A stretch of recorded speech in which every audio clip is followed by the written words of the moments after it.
నమస్కారం అండి. This is #you. Jaganmohan Reddy అమరావతికి ద్రోహి అని చెప్పి అమరావతి రైతులు చేతులతోనూ గుడ్లతోనూ అదే వైసీపీ వాళ్ళు తెచ్చిన గుడ్లతోనూ అట్ ద సేమ్ టైం పట్టుకున్న ప్లకార్డు కర్రతోనూ బీపీ బాచేటట్టు మోయగొట్టారు. ఇటు రేయండి ఇక్కడ.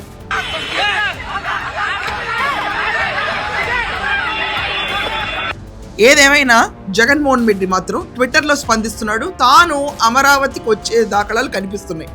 వస్తే ఒకవేళ జగన్మోహన్ రెడ్డి వస్తే అతని పైన దాడి చేయటానికి ఈరోజు అమరావతి రైతులు వెనకాడేటట్టు లేరు. ఇది సమన్యాయం కూడా. ఒకప్పుడు చంద్రబాబు నాయుడు గారు అమరావతిలో పర్యటిస్తున్నప్పుడు బస్సు పైన స్లిప్పర్ లిస్ట్ ఇచ్చారు. ఏంటిది అని చెప్పి అడిగితే మన గౌతమ్ సవాంగ్ అన్న ఏం చెప్పాడు?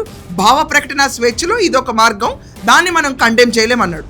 నిన్న దేవినేని అవినాష్ అవనండి వీళ్ళందరిపైన గుడ్లు విసరటం కూడా భావ ప్రకటన స్వేచ్ఛే. దాని గురించి జగన్మోహన్ రెడ్డి అంతగా స్పందిస్తాడు. ఎందుకు? రేపు జగన్ వస్తాడు, వచ్చినప్పుడు పోలీస్ ప్రొటెక్షన్ ఉంటుంది.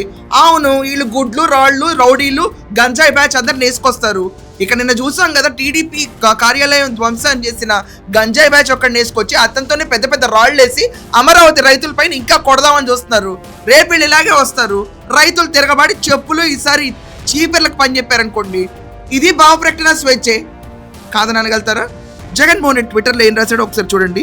సిబిఎన్ గారు, మీరు ప్రభుత్వాన్ని నడుపుతున్నారా లేక గోండాల రాజ్యం నడుపుతున్నారా? చూడండి ఎలా రాస్తాడు. ఒక పచ్చి గోండాలాగా బిహేవ్ చేసిన జగన్మోహన్ రెడ్డి ఈరోజు చంద్రబాబు నాయుడు గారిని మీరు గోండాలా ప్రవర్తిస్తున్నారా అని చెప్పి రాస్తాం. విచిత్రం. రాజధాని రైతుల ఆహ్వానం మేరకు. ఎవరక్కడ రాజధాని రైతుల ఆహ్వానం మేరకు నాన్న? ఎవరైతే దారికి మాత్రమే పొలం తీసుకుని మిగతా పొలం రేట్లు కోట్లలో పెరిగిపోతే వాళ్ళు మాత్రం పిచ్చోళ్ళలాగా 30,000 ఎకరాలు కూర్చోవాలంట. డెవలప్మెంట్కి వీళ్ళు పొలాలు ఇవ్వరంట. ఆ చెప్పిన 4, 5, 10 మంది రైతుల్ని పరామర్శించడానికి ఈ గ్యాంగ్ అందరు వెళ్ళారంట. ఇలా ఉంటుంది.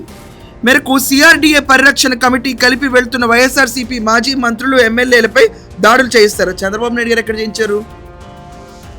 ఇది భావ ప్రకటన స్వేచ్ఛ. సవాంగ్ అన్న చెప్పలేదా నీకు ఆ రోజు? సవాంగ్ అని చెప్పింది ఈరోజు ఫాలో అవ్వరా? జై సవాంగ్ అన్న, బాగా చెప్పావన్నా. ఈరోజు తిరగరాస్తున్నారు చరిత్ర ప్రతి ఒక్కళ్ళు. పట్టపగలు ప్రజాస్వామ్యాన్ని కూనీ చేస్తారు. ఫస్ట్ ఆఫ్ ఆల్ అమరావతిని అవహేళన చేసి నువ్వు, నీ ప్రభుత్వం 5 ఏళ్ల పాటు అమరావతిని నిజంగా చండాలం చేసి తర్వాత నువ్వు ఓడిపోయిన తర్వాత కూడా సిగ్గు లేకుండా వేశ్యలకు రాజధాని నా సాక్షి ఛానల్లో నడిపించారు. వేశ్యలకు రాజధాని అన్నారు. అవహేళన కాదు, అవమానపరిచి నీచంగా చూపించి మహిళల పొట్టపైన బూట్కాలతో తన్ని వాళ్ళ జాకెట్లు లాగి ఇష్టం వచ్చినట్టు చేస్తే దొరికినప్పుడు చేతి చెయ్యి కర్ర అట్ల కడక పని చెప్పరా? ఒక్కళ్ళు చూపించు. ఆంధ్రప్రదేశ్లో అమరావతి రైతులు చేసిన తప్పని చెప్పిన వాళ్ళు ఒక్కళ్ళు చూపించు. నువ్వు ఇలాగే రెచ్చిపోతే తాడేపల్లి కొంపకు కూడా వెళ్ళలేవు. నువ్వు గుర్తుపెట్టుకో జగన్.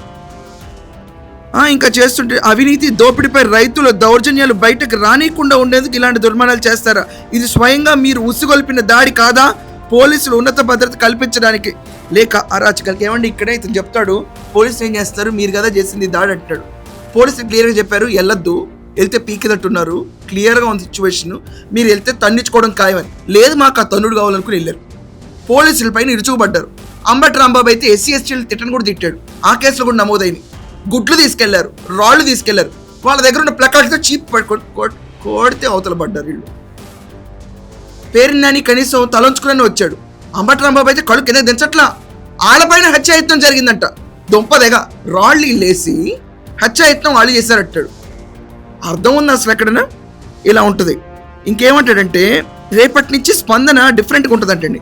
ఏం బిగుతాడు?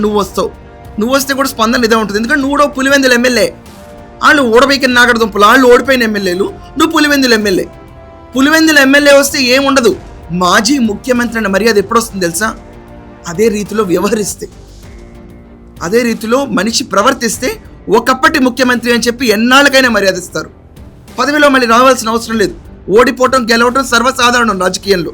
కానీ నువ్వు అవినీతి దోపిళ్ళకి హెడ్-క్వార్టర్గా ఉండి నడిపించి అమరావతిని ఇష్టం వచ్చినట్టు సెంటు భూముల్లో పనిచేస్తా అని చెప్పి మహిళలకి టాయిలెట్స్ కూడా వేసుకుంటే వాటిని కూడా లేపేసి పైశాచిక ఆనందం పొంది డ్రామా ఆర్టిస్టులు అని చెప్పి వాళ్ళ శిబిరాలకు ఎదురుగున్న టెంట్లు లేపించి దానిపైన రాళ్ళు లేపించి 3 రాజధానులు అని చెప్పి నీ వైభవం తగలట. నువ్వు కనుక నెక్స్ట్ టైం వస్తే ఇప్పుడు 5 టవర్లు అంటారు, పోల్చకపోతే అడగండి Jaganmohan Reddy.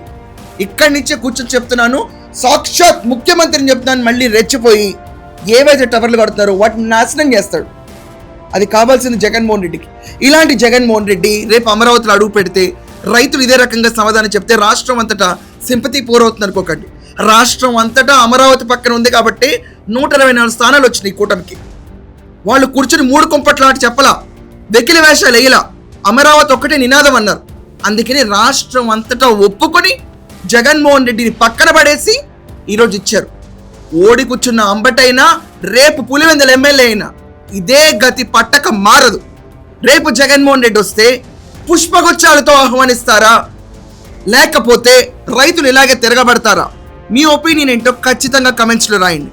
That's all for now. Thank you.